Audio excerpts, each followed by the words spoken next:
Cara kita memahami kekuasaan menentukan cara kita melakukan politik. Pada yang pertama, kita cenderung memahami kekuasaan itu sebagai atribut yang bersifat tunggal, melekat pada institusi atau lembaga, dan bahkan disematkan pada aktor tertentu. Tentu saja gejala ini dapat dengan mudah ditemukan di lingkungan sekitar. Demikian juga frasa negara adalah saya, El Etat C.S. Moy, yang mana istilah ini populer semasa pemerintahan Raja Louis ke-14, yaitu di Prancis, dan ini merupakan salah satu contoh bagaimana kekuasaan dan aktor berkelindan satu sama lain. Hal yang senada juga tersirat dalam tradisi Marxisme konvensional, di mana Marx melihat bahwa kekuasaan itu bersumber dari kepemilikan alat produksi. Konsekuensi lanjutan dari cara berpikir tersebut berpengaruh langsung pada makna dan perjuangan politik. Kita yang tidak termasuk pada kategori di atas merasa tidak memiliki kekuasaan. Kita tidak berkuasa karena kita tidak punya jabatan, tidak punya uang, dan tidak punya status. Dan pada akhirnya, politik diterjemahkan sebagai upaya merebut kekuasaan yang dilakukan secara periodik dan momentual berdasarkan event tertentu. Entah itu revolusi maupun ritual seremonial seperti pilkada dan pemilu. Sebaliknya, terdapat cara pandang lain yang memahami kekuasaan sebagai dimensi konstitutif yang tersebar dan termanifestasi dalam setiap perjumpaan. Dengan kata lain, kekuasaan yang dibahas di sini melampaui bentuk-bentuk dan konstruksi-konstruksi yuridis dari kekuasaan atau semata-mata kedaulatan. Mengenai hal tersebut, Foucault dalam Power or Knowledge pada tahun 1980, beliau menulis, kekuasaan mestinya tidak dimengerti sebagai suatu gejala dari dominasi tunggal seorang individu terhadap individu-individu lainnya, ataupun sebagai dominasi tunggal suatu kelompok atau kelas tertentu atas kelompok atau kelas lainnya. Yang sebaliknya, yang harus kita ingat bahwa kekuasaan, apabila kita melihatnya secara berjarak, bukanlah sesuatu yang menciptakan perbedaan antara mereka yang secara eksklusif memiliki dan mempertahankannya, dengan mereka yang tidak memilikinya dan tunduk di bawahnya. Kekuasaan haruslah dianalisis sebagai suatu yang bergerak dalam sirkulasi, atau lebih tepat sebagai sesuatu yang hanya berfungsi dalam bentuk mata rantai. Dengan kata lain, individu-individu adalah alat-alat kekuasaan dan bukan sebagai titik penerima akibat kekuasaan. Transformasi cara pandang ini membuat kita mengetahui bahwa ketika kita menggunakan jalan raya, kita membeli motor, bertandang ke pasar rakyat, bertemu dengan ketua RT, dan bahkan nongkrong di kafe, itu adalah beberapa dari sekian banyak bagaimana kita mengakses kekuasaan negara melalui kebijakan. Hanya saja, karena kita terlalu sibuk dengan kehidupan sehari-hari, kadang mata dan otak kita luput memperhatikan dimensi penting ini.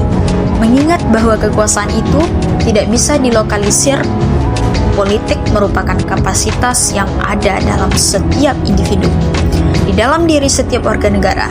Dan meskipun demikian, dalam rangka mengaktifkan agensi politik, tidak pernah cukup hanya dengan mengandalkan kerja individual saja, tetapi dibutuhkan kerja kolektif dan kolegial, yaitu sebuah kerja yang mewajibkan perjumpaan dan komunikasi perspektif yang berlangsung secara terus-menerus. Hingga akhirnya, memperbaiki politik mesti dimulai dari mengubah cara kita memahami dan merumuskan apa dan bagaimana cara kerja kekuasaan. Atas dasar argumentasi di atas, kelompok satu memandang bahwa literasi politik yang disosialisasikan kepada setiap lapisan menjadi bentuk pengabdian dan wujud nyata dari perjuangan politik mengenai perlunya pemahaman tentang memilih wakil rakyat ataupun penguasa melalui gagasan serta ide yang berpihak ke setiap lapisan, utamanya wong cilik.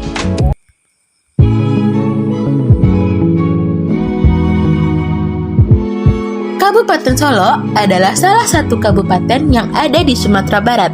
Secara legal formal, Kabupaten Solo berdasarkan Undang-Undang Nomor 12 Tahun 1956 tentang pembentukan daerah otonom, yang mana ibu kota Kabupaten Solo adalah Arosuka. Tak jarang kita mendengar bahwa Solo sangat terkenal dengan Bare Solonya. Pada penelitian kali ini, kami akan melakukan penelitian di salah satu nagari yang ada di Kabupaten Solo, yaitu adalah Nagari Kotobaru, Kecamatan Kubung. Nagari Kotobaru ini terdapat 8 jorong, yaitu Jorong Bawah Duku, Jorong Bukit Kili, Jorong Kajai, Jorong Lubu Agung, Jorong Perum Batu Kubung, Jorong Simpang Sawah Balyak, dan Jorong Subarang. Adapun keadaan geografis Nagari Kotobaru ini terletak di sebelah utaranya yaitu Nagari Salayo dan Kota Solo, sebelah selatan Nagari Cupak dan Muaro Panas, sebelah timur adalah Nagari Gaung dan Panyangkalan, sebelah barat yaitu Nagari Gantung Ciri dan Selayo. Adapun luas Nagari Kotobaru ini yaitu 29,55 km persegi dengan jorong Bawah Duku 7,09 km persegi, Jorong Bukit Kili 5,04 km persegi, Jorong Kajai 5,21 km persegi, Jorong Lubu Agung 4,01 km persegi, Jorong Perum Batu Kubung dengan 3,13 km persegi, Jorong Simpang dengan 2,04 km persegi, Jorong Simpang Sawah Balyak dengan 2,2 km persegi, dan Jorong Subarang dengan 1,01 km persegi. Adapun jumlah penduduk dan kepadatan penduduk per kilometernya yaitu Jorong Subarang dengan 6.766 jiwa dengan kepadatan penduduk per kilometernya yaitu 594, Jorong Kajai dengan 5.408 jiwa dengan kepadatan penduduk per kilometernya yaitu 1.728, Jorong Simpang Sawah Balyak dengan 5.154 jiwa dengan kepadatan penduduk per kilometernya yaitu 1.022, Jorong Bukit Kili dengan 2.337 jiwa dengan kepadatan penduduk per kilometernya yaitu 449, Jorong Lubu Agung dengan 1.164 jiwa dengan kepadatan penduduk per kilometernya yaitu 576, Jorong Bawah Duku dengan 2.416 jiwa dengan kepadatan penduduk di per kilometernya yaitu 602, dan yang terakhir adalah Jorong Perum Batu Kubung dengan 1.993 jiwa dengan kepadatan penduduk per kilometernya yaitu adalah 1.973. Pada penelitian kali ini, kami meneliti literasi politik menjelang pemilu 2024 pada generasi Y dan generasi Z di Nagari Kotobaru. Adapun metode yang digunakan di sini adalah probability sampling atau pengacakan sampel. Sampel yang didapat yaitu yang pertama Jorong Kajai dengan jumlah kakak 941, yang kedua Bukit Kili dengan jumlah kakak 604, yang ketiga yaitu Jorong Perum Batu Kubung dengan jumlah kakak 464, dan yang keempat yaitu Jorong Simpang Sawah Balyak dengan jumlah kakak 694. Yang ketiga yaitu Jorong Perum Batu Kubung dengan jumlah kakak 464, dan yang keempat yaitu Jorong Simpang Sawah Balyak dengan jumlah kakak 694. Pada keempat jorong tersebut, kami melakukan pengacakan sampel kembali dengan menarik 10 kakak pada masing-masing keempat jorong. Maka jumlah kakaknya ada 40 kakak. Dari ke-40 kakak tersebut, kami kembali melakukan penarikan sampel untuk mengambil sampel yang termasuk ke generasi Y dan generasi Z. Setelah melakukan 3 kali penarikan sampel di sini, kami mendapatkan 40 responden untuk dilakukan wawancara. di mana secara keseluruhan tingkat pendidikan pada ke-40 responden ini memiliki tingkat pendidikan yang paling tinggi, yaitu SMA 45%, SMP 40%, SMK 7,5%, SD 5%, itu 2,5%. Sedangkan untuk pengalaman pemilu pada ke-40 responden ini presentasinya yaitu yang pernah terdaftar 95% dan yang belum pernah terdaftar sebanyak 5%. Setelah melakukan penelitian di Kenagarian Koto Baru di 4 jorong, yang pertama jorong Bukikili, kedua jorong Kajai, ketiga jorong Perum Batu Kubung, dan keempat jorong Simpang Sawah Balia, kami mendapatkan presentasi jenis kelamin dengan jenis kelamin laki-laki sebanyak 17 orang dari total 40 responden yang didapat dengan presentasi 42,50%. Kemudian perempuan sebanyak 23 orang dari total responden yang didapat, yaitu 40 dengan presentasi 57,50%. Nah, hal ini berarti bahwa dapat kita lihat bahwa jenis kelamin perempuan lebih banyak diwawancarai dibandingkan dengan jenis kelamin laki-laki. Kemudian untuk presentasi selanjutnya dari presentasi usia, di sini kami mendapatkan untuk generasi Y sebanyak 34 orang dari 40 responden yang didapat dengan presentasi 85%. Kemudian generasi Z sebanyak 6 orang dari total 40 responden yang didapat dengan presentasi 15%. Dari tabel ini dapat kita lihat bahwa generasi Y lebih banyak ketimbang dengan generasi Z. Kemudian untuk persentase dari status nikah, di sini kami mendapatkan responden yang belum nikah sebanyak 14 orang dari total responden yang didapat, yaitu 40 orang dengan presentasi 35%. Kemudian yang sudah menikah sebanyak 25 orang dengan presentasi 63%. Kemudian janda atau duda sebanyak presentasinya itu sebanyak 3%. Jadi dapat kita simpulkan bahwa untuk presentasi status nikah ini yang responden yang menikah lebih banyak ketimbang dengan responden yang belum menikah dan responden yang janda atau duda. Kemudian untuk presentasi dari agama, di sini kami mendapatkan responden yang beragama Islam itu sebanyak 40 orang dari 40 responden. Artinya ke-40 responden yang diwawancarai menganut agama Islam dengan persentase 100%. Kemudian untuk presentasi dari suku, di sini kami mendapatkan bahwa ada 39 orang yang memiliki suku Minangkabau dari 40 responden yang didapat dengan persentase 97,50%. Kemudian ada 1 orang dari suku Jawa dengan persentase 2,50%. Artinya di sini bahwa dari ke-40 responden yang kami wawancarai, mayoritasnya memiliki suku Minangkabau. Kemudian untuk presentasi pendidikan, di sini kami mendapatkan bahwa ada 2 responden yang tamat SD dengan presentasi 5,0%.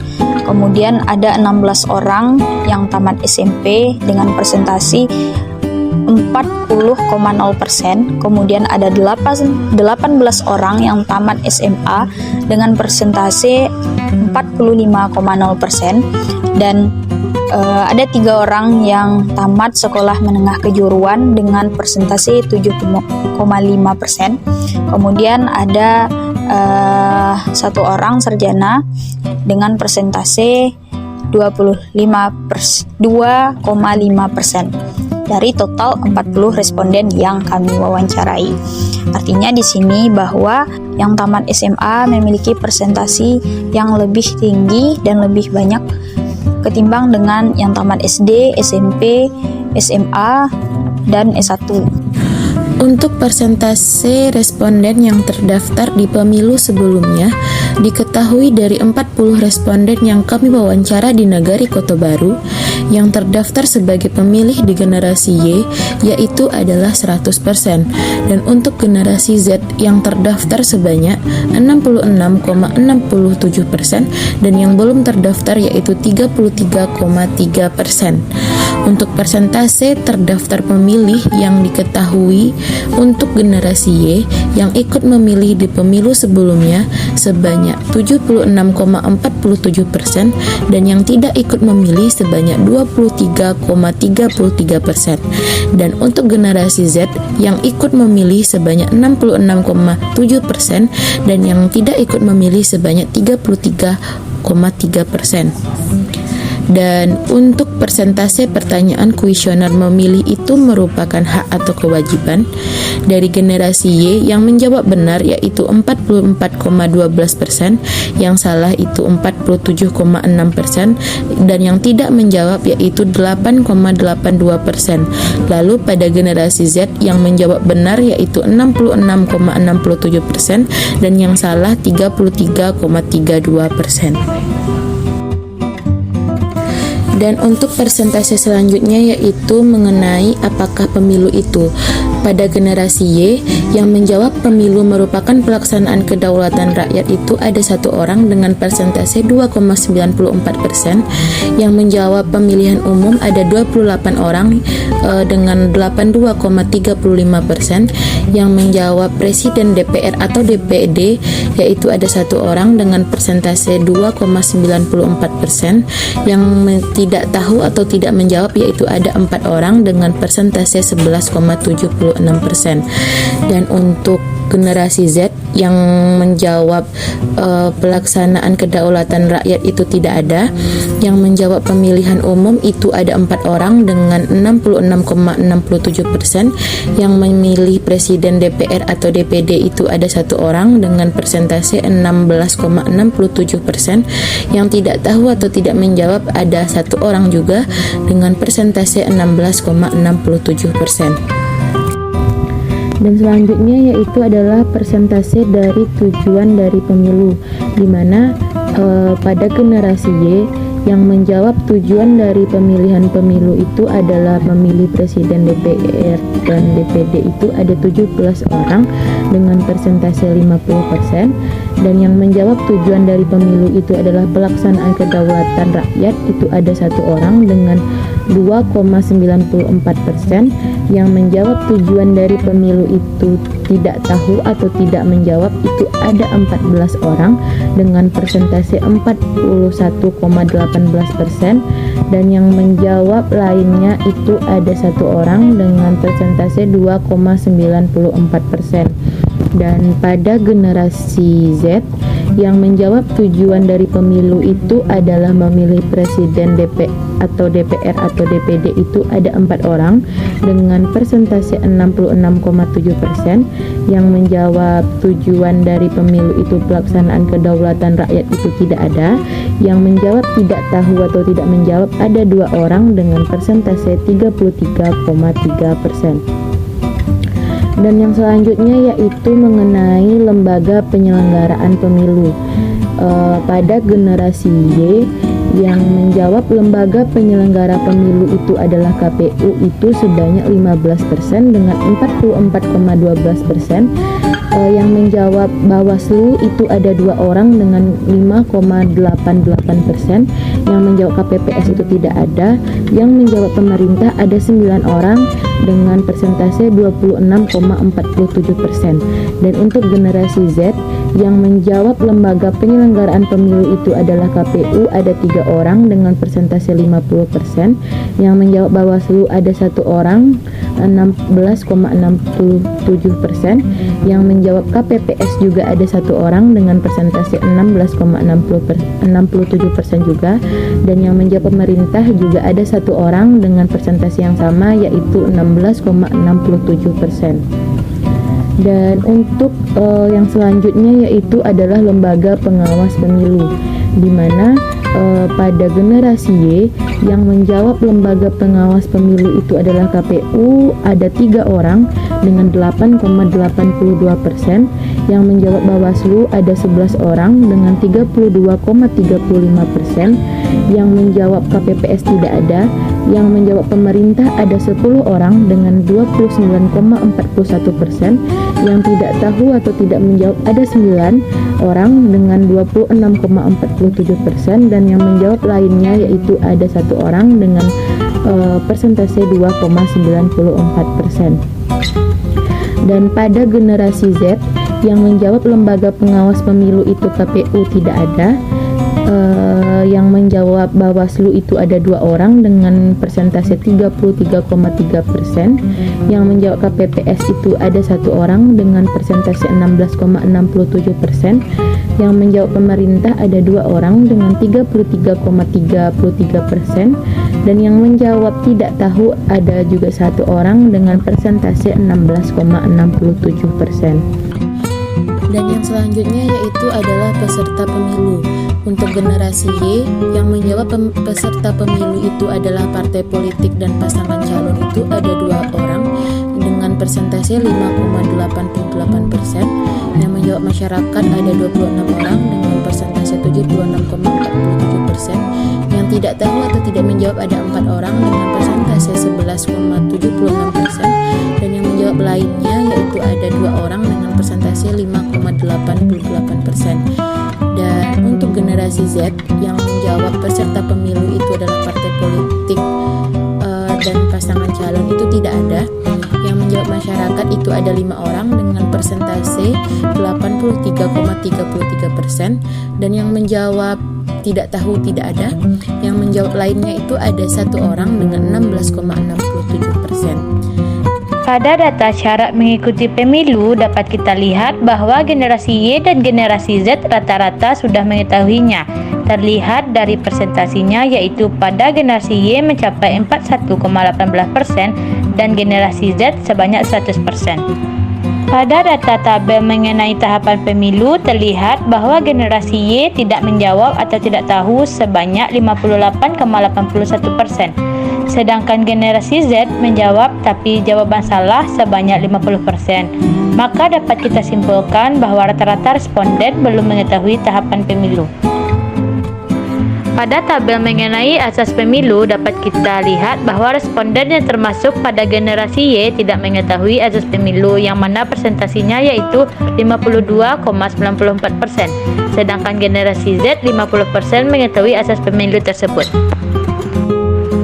Pada data tabel mengetahui pemilu 2024 dapat dilihat yang mana responden generasi Y 82,35% sudah mengetahui. Sedangkan generasi Z 83% sudah mengetahui bahwa pada tahun 2024 pemilu akan diadakan.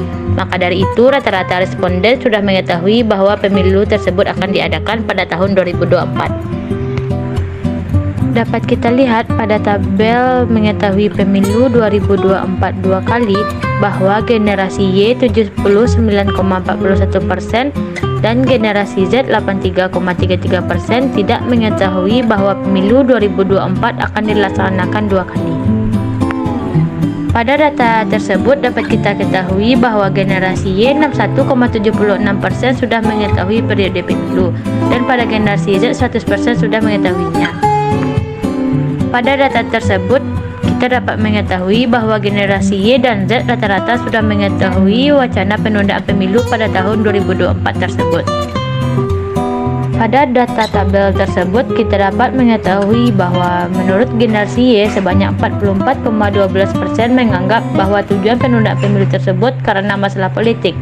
Sedangkan generasi Z sebanyak 14,71% tidak menjawab tujuan penundaan pemilu 2024 tersebut. Selanjutnya itu presentasi pemilu menghasilkan kesejahteraan rakyat.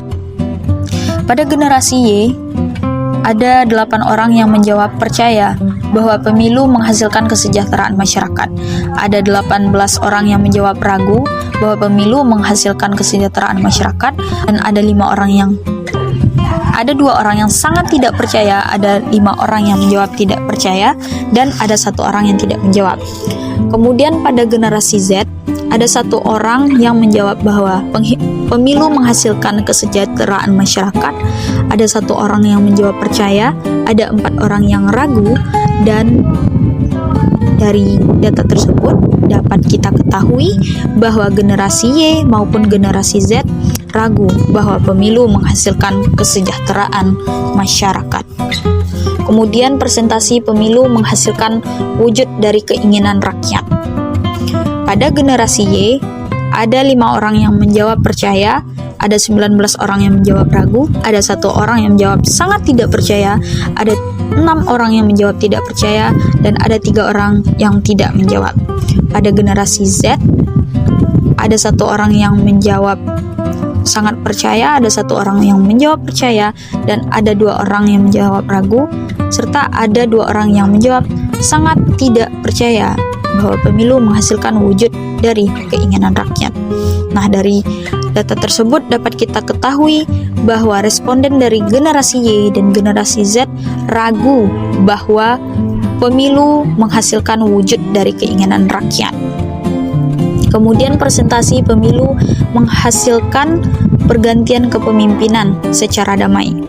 Pada generasi Y ada 13 orang yang menjawab ragu, ada 2 orang yang sangat tidak percaya, ada 4 orang yang tidak percaya, dan ada 6 orang yang tidak menjawab. Pada generasi Z ada 2 orang yang sangat percaya, ada 1 orang yang menjawab percaya, ada 2 orang yang menjawab ragu, dan ada 1 orang menjawab tidak percaya.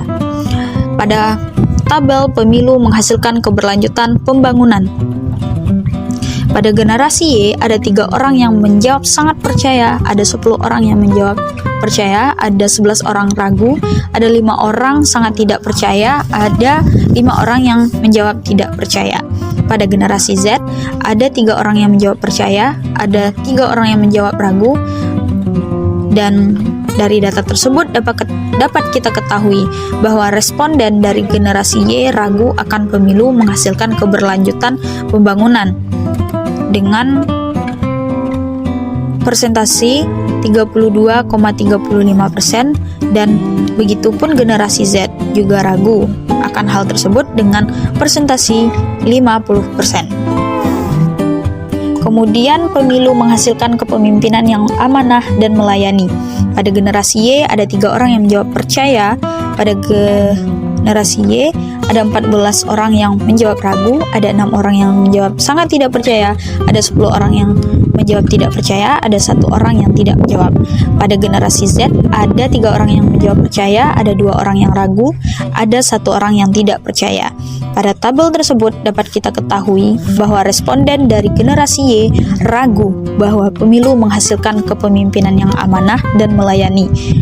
Dan begitu juga dengan generasi Z, bahwa dia sangat percaya dengan bahwa pemilu menghasilkan kepemimpinan yang amanah dan melayani dengan persentase 50% pada generasi Z dan 41,18% pada generasi Y dengan jawaban ragu. Kemudian tabel aksi tolak penundaan pemilu di tahun 2024. Pada generasi Y ada 24 orang yang menjawab mengetahui, ada 8 orang tidak mengetahui. Pada generasi Z ada 3 orang yang menjawab mengetahui dan ada 3 orang juga yang menjawab tidak mengetahui. Dari data tersebut dapat kita ketahui bahwa responden 76,47% sudah mengetahui adanya aksi tolak penundaan pemilu yang dilakukan oleh mahasiswa. Pada generasi Y dan pada generasi Z ada 50% yang sudah mengetahui bahwa adanya aksi tolak penundaan pemilu di tahun 2024 oleh para mahasiswa. Kemudian tabel sumber info terkait dengan tolak penundaan pemilu. Pada generasi Y ada 15 orang yang menjawab bahwa sumber info terkait dengan tolak pemilu itu dia lihat dari berita TV. Kemudian ada 2 orang yang mengetahui info tolak penundaan pemilu tersebut di berita WhatsApp. Kemudian ada 1 orang yang mengetahuinya di Facebook, ada 1 orang di YouTube, dan ada 6 orang yang mengetahui info tersebut dari TikTok, dan ada satu orang yang mengetahui info tersebut dari cerita-cerita teman atau di warung. Kemudian pada generasi Z ada 3 orang yang mengetahui info tersebut melalui berita di TV. Dari data tersebut dapat kita ketahui bahwa aksi penolakan penundaan pemilu tersebut diketahui oleh para responden melalui media berita di televisi. Jadi, kelompok 1 menarik kesimpulan bahwa mutu pendidikan mampu mempengaruhi seberapa besar dan seberapa tinggi tingkat literasi politik menjelang pemilu 2024 pada masyarakat yang dijadikan sebagai responden di Kenagarian Kota Baru, Kabupaten Solo. Tepatnya di keempat jorong yang telah terpilih menjadi sampel, yaitu Jorong Bukit Kili, Jorong Kajai, Jorong Perum Batu Kubung, dan Jorong Simpang Sawah Baliak.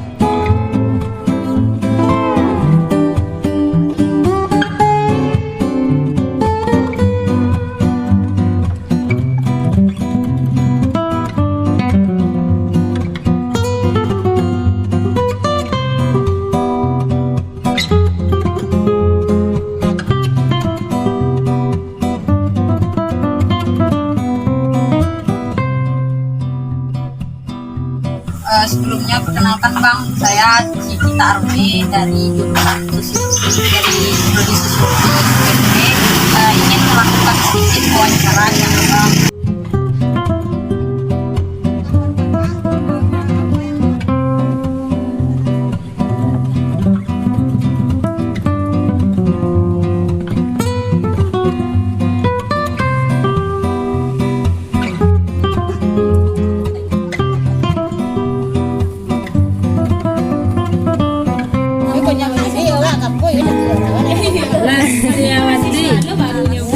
Semester ampe kami. Apakah kakak tahu seberapa tahun kali kita melaksanakan pemilu?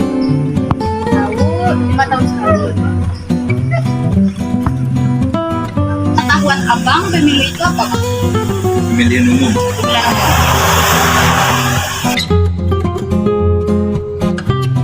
Siapa? Ya. Pertanyaannya Bu, sepengetahuan Ibu, lembaga apa yang mengawasi penyelenggaraan pemilu?